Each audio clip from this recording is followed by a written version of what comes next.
Қайырлы күн достар, бүгін ең дәмді құйрық май дайындайтын боламыз. Менімен бірге болыңыздар. Алдымен майды жуып тазалап, құрғатып, сосын ортасынан бөлеміз.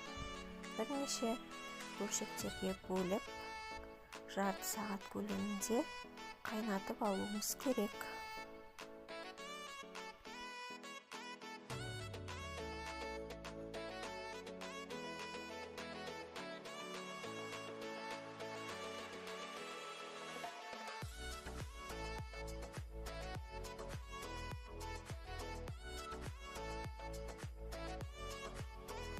Құйрық май дайын болам дегенше дәмдеуіштерді дайындай берсек болады.